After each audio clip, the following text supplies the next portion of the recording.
Hello. Hello, is this Dan Severn? Speaker. Hello, this is Dustin Wilmus from KMSU Radio. Dustin. I'm here with my co-host, Ton. Hey there, how you doing? I'm good, guys. Excellent. Would you mind answering some questions for us? Sure. Okay, well, first of all, we wanted to know kind of how you got started in freestyle wrestling. What got you involved in that?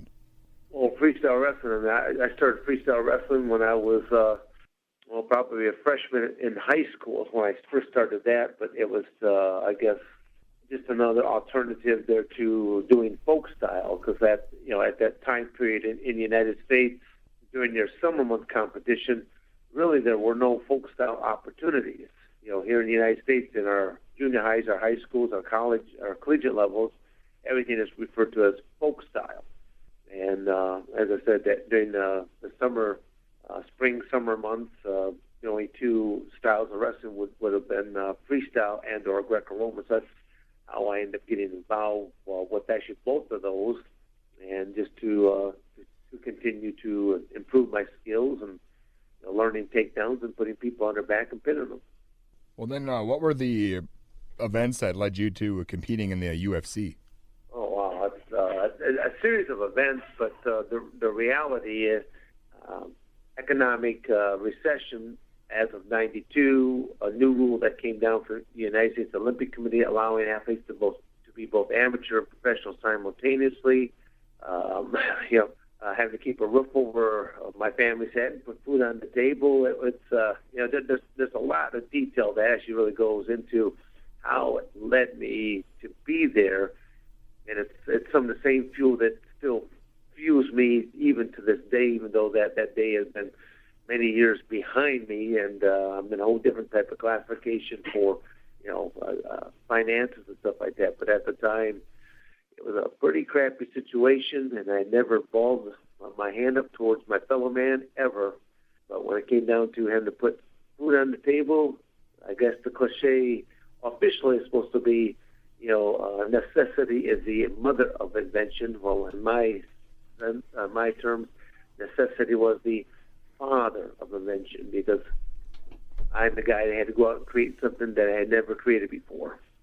So you were, I guess, are you still looked at as kind of one of the first guys that came into the UFC with primarily like a major wrestling kind of background, and did that affect like how you like your training or anything, or can you kind of tell us about that?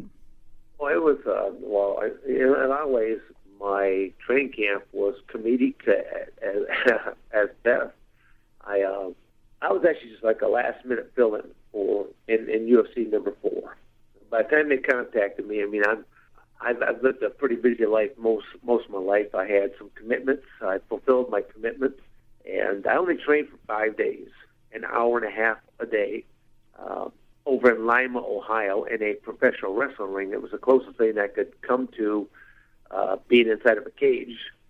And I had the professional wrestling instructor, Al Snow, and a couple of his professional wrestling students inside the ring. They would alternate with a pair of boxing gloves, and they would simply be punching and kicking at me, and I would either try to stay out of their range or try to close the distance quickly so before they could ever get any kind of a pop-off onto me and clinch them, take them down. I simply slapped on amateur wrestling techniques and either turned them a little bit illegal or just simply torqued on them in the way that they were meant to be applied.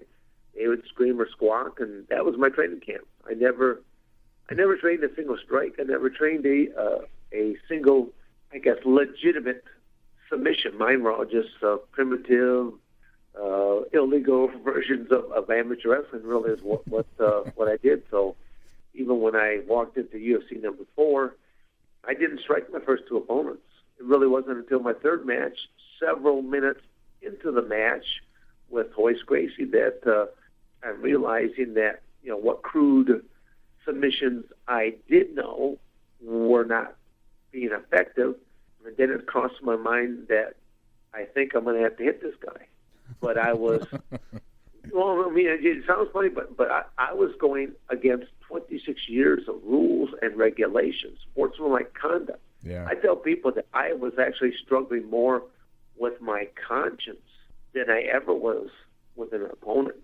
Because when I did throw any kind of strikes, there was nothing straight down. It was all peripheral. Like I was like, ping him here with this one. Oh, hope that hurts him just a little bit there. You might think about, wanting to tap out. Okay, bang to him again on the other side, peripheral. And if you actually watch the match, you'll see that actually play itself out. Once the match was done, we stood up. And he had won. He embraced me. He said, "You're the toughest man I've ever faced." In my mind, I'm thinking to myself, "You haven't seen anything yet as to what I'm capable of doing." Yeah. And by contract, they couldn't get rid of me. As long as I finished in the top two, I automatically get to come back again. So when I knew I was coming back, I took 30 days out of my life, and I trained to become a no-holds-barred cage fighter, of which there was only 2 rules. Those being, do not bite your opponent, do not stick your fingers in their eyes, no eye gouging. That was it. And, basically I left my family in Michigan and went out to Arizona because I wanted to isolate myself. I didn't want to be around anything. I had a very Spartan existence, and for 30 days, you call it regressed, progressed, didn't have any real, feelings for other people, things of nature. I mean, I worked out with a lot of bodies, not hurting anybody in the process.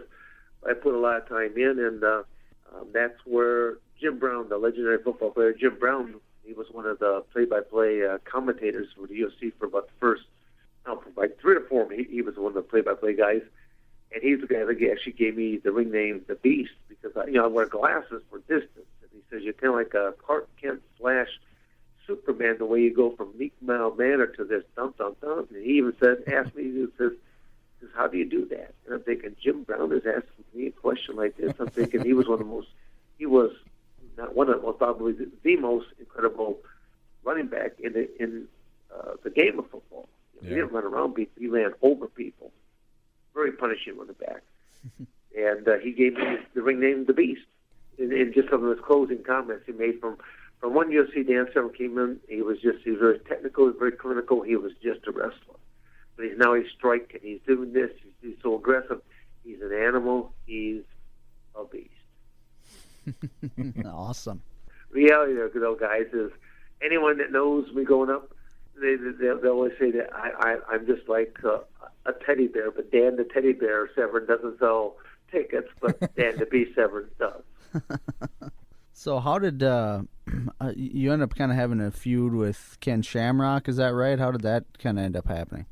I don't know if I would call it really a feud. I mean, to me, it's you got to look at the people that really own the companies. They're always looking for some type of they can get some type of rivalry or something like that going. I mean, it's just good marketing, good ticket sales. When you look at Mayweather right now, the way they cut his promos and stuff like this, I mean, he's almost a professional wrestler, the way he's cut from his promos. But it adds color, it adds a story element, makes people either want to buy, whether they like someone or they dislike someone.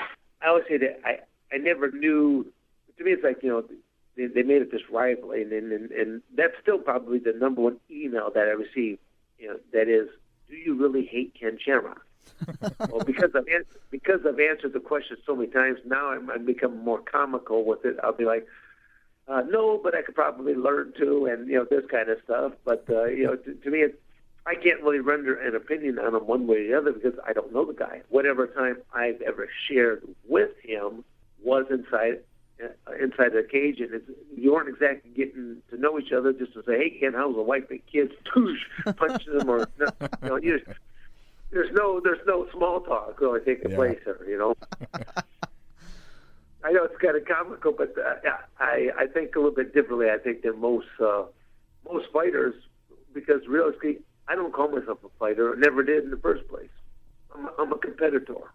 If I really thought I could truly go out and fight, I would have pursued a career in boxing or kickboxing or something like this. But I don't possess those types of skills. But because it was mixed martial arts and you could utilize all your elements, if you really watch my matches, I rely heavily upon my amateur wrestling skills. They usually have to get it within range in order to punch or kick, and I either try to avoid range, or as I throw a jab out, I try to follow it right back in as they recoil, just so now I'm right in their face. I clinch them. And my rule of thumb is the moment I clinch them, they will never see the light of day again until I decide to cut them loose. Because if I give them space, striker's going to strike you. So smother, just kind of smother them. I mean, I just fought Saturday night out in Davenport, Iowa. Wow. And, the young man I was going against, well, they're all young men compared to me anymore. I mean, I think he was either 20, again, I may be wrong, but somewhere between the 25 and 27-year-old range.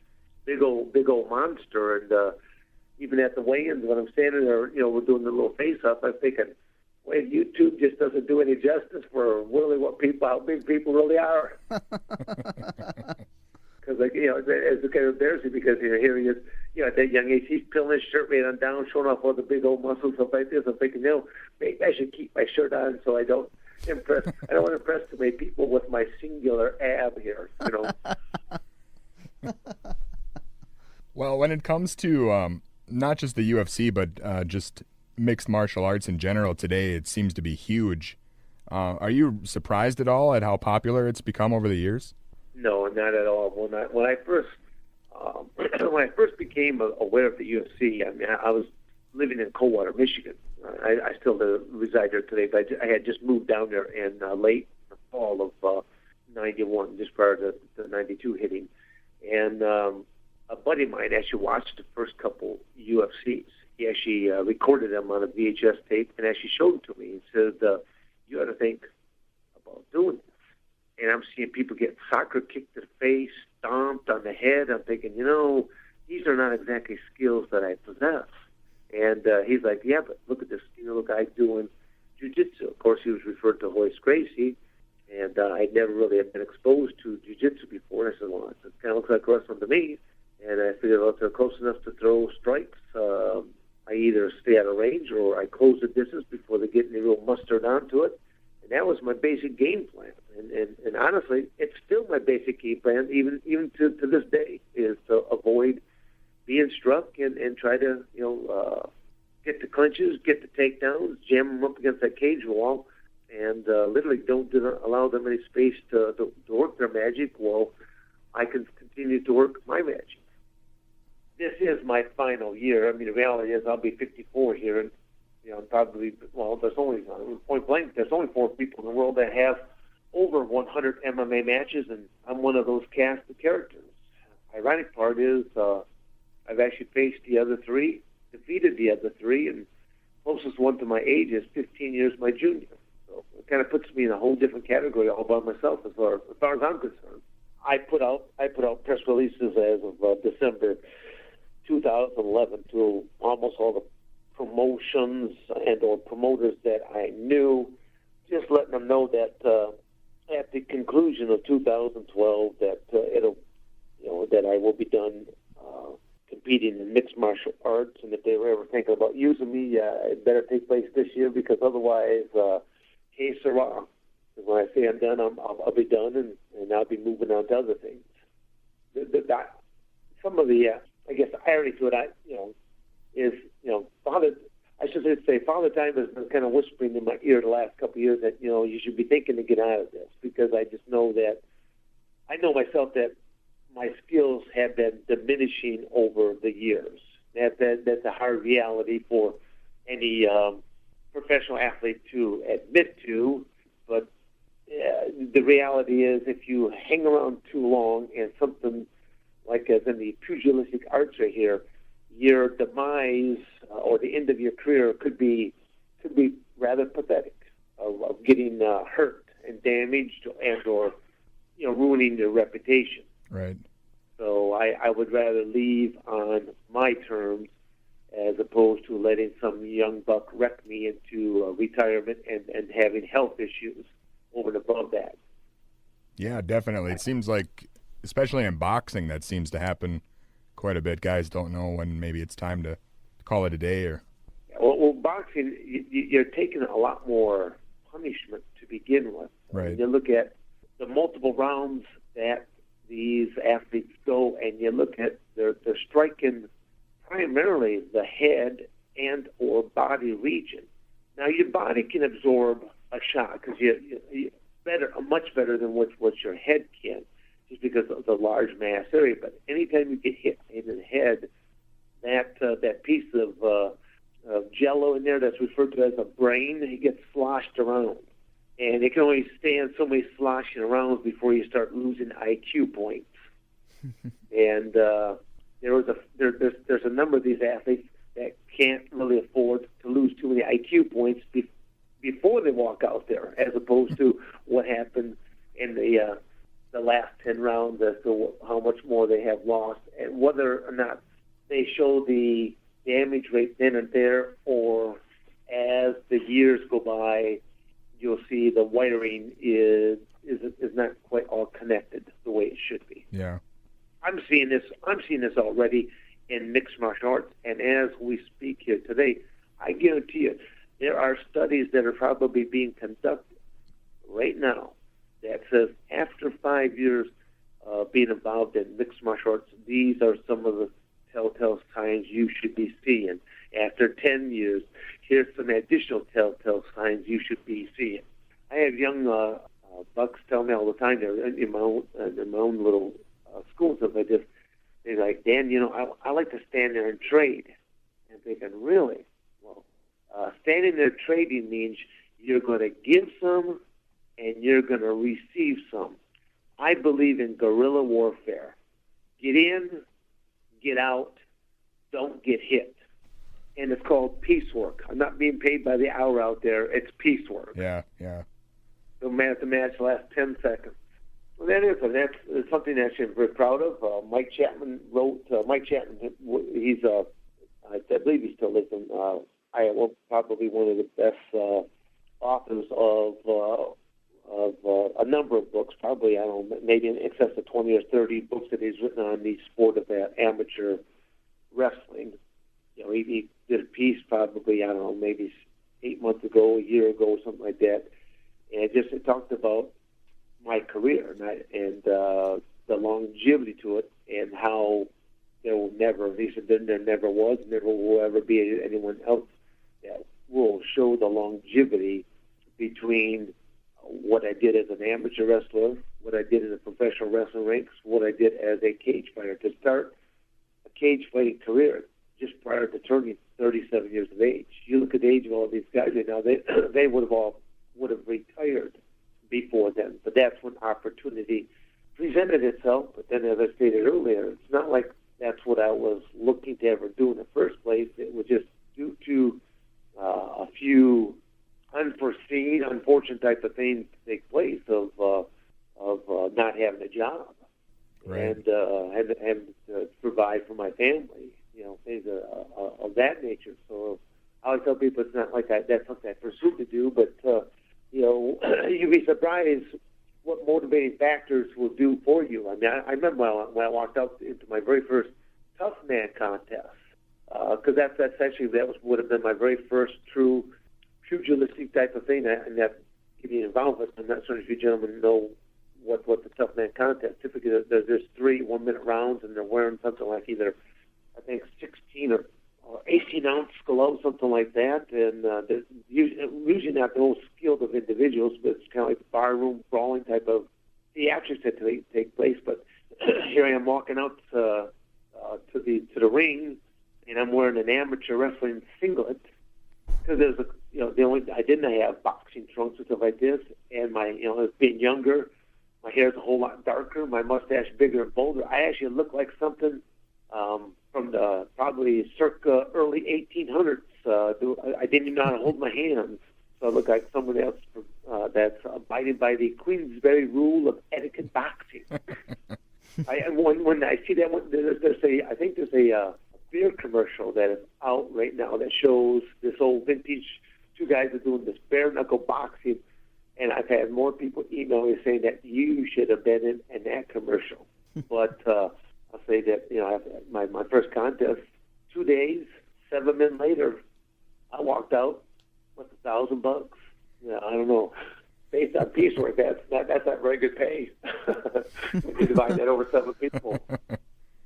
You mentioned your time in pro wrestling, and you were kind of in that right around the time you were in UFC. Was Was that something that you mentioned working with Al Snow? Did he get you involved in that, or how did that come about?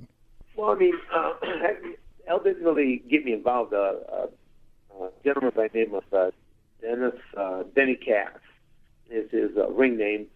He was the president of the Michigan Wrestling Club. I had worked at, and I was coaching first at Arizona State. Then I took a job back at Michigan State. I'm born and raised Michigan. When I left Michigan State, I was working into industry. I was living in Owasso, Michigan, and I was commuting 82 miles one way down to Albion, Michigan.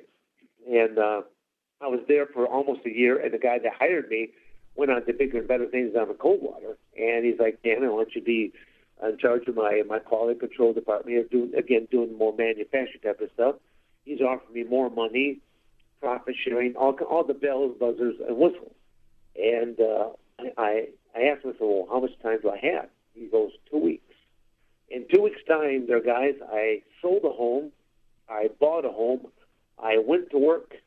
In the course of the first week, I did not have a job. And like I said, that was all during the last really big recession in the United States, and I couldn't find any kind of employment.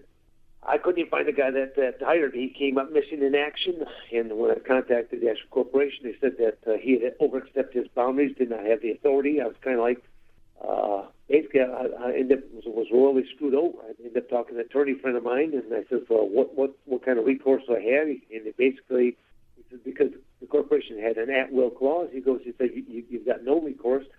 He says, first thing you need to do is go and sign up for unemployment. And I'm like, well, how? I go, I've never been unemployed ever in my life.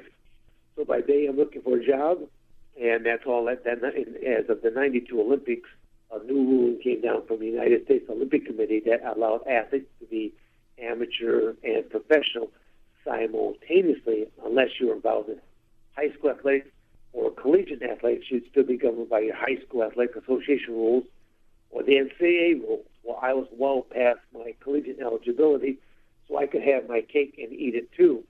I had been approached by some professional wrestling companies early in the mid-'80s. I never turned pro at that time because I would have lost my amateur status, and my amateur wrestling meant more to me at that time. Well, now this really comes down, this bad situation.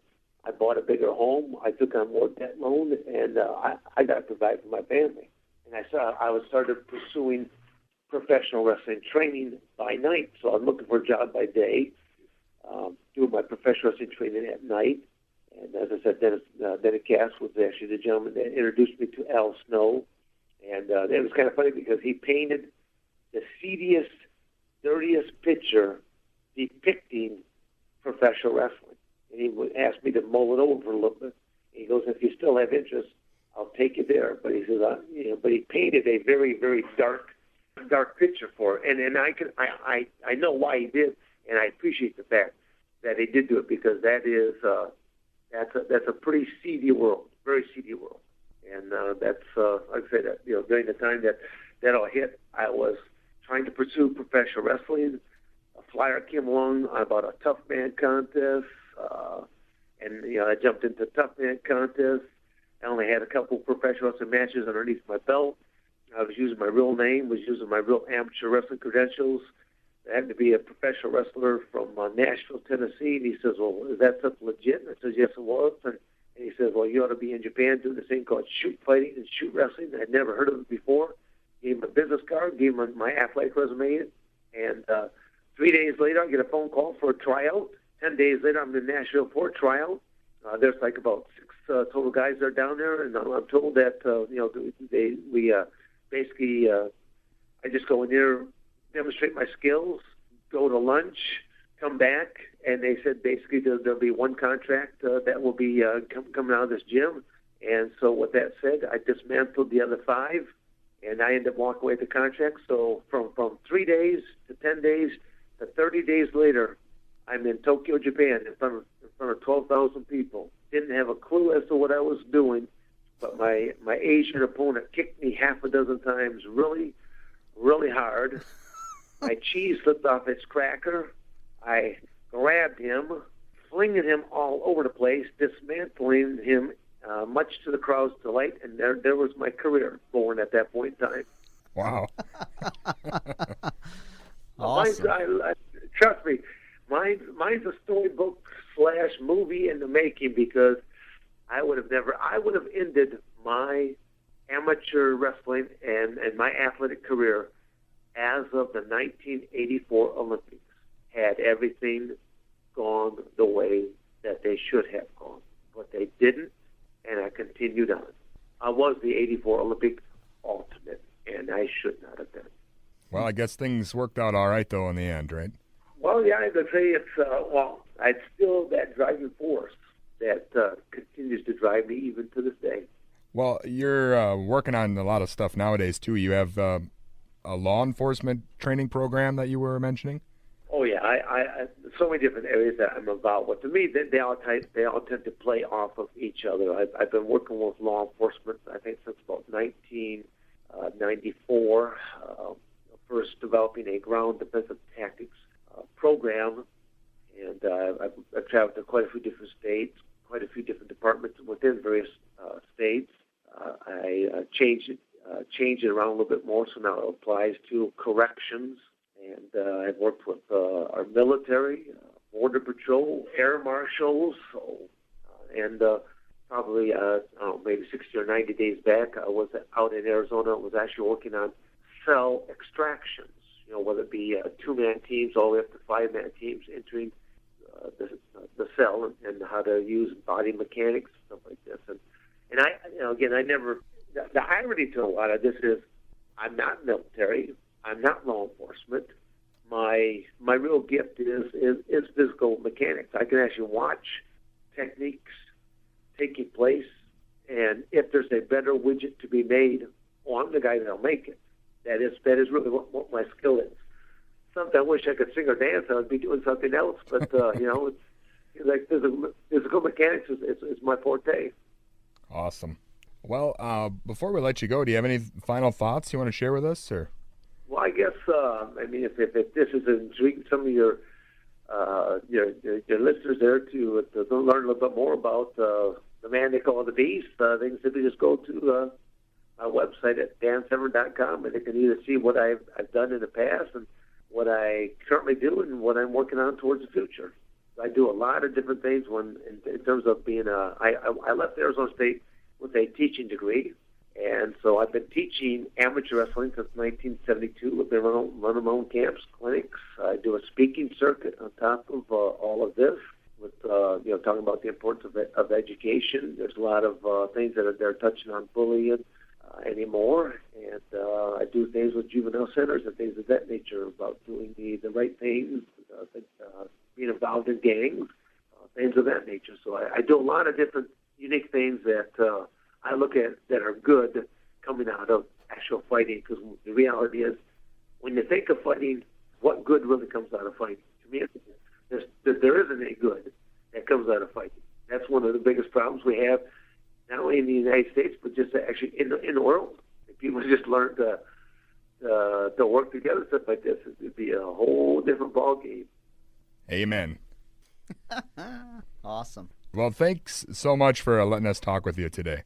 I appreciate it, guys. Like I said, anytime you want to do this again, just contact me and we'll take it from there. All right, we'll do that. Cool, thanks. Okay. Yep, thank you. All right, bye-bye. Bye-bye.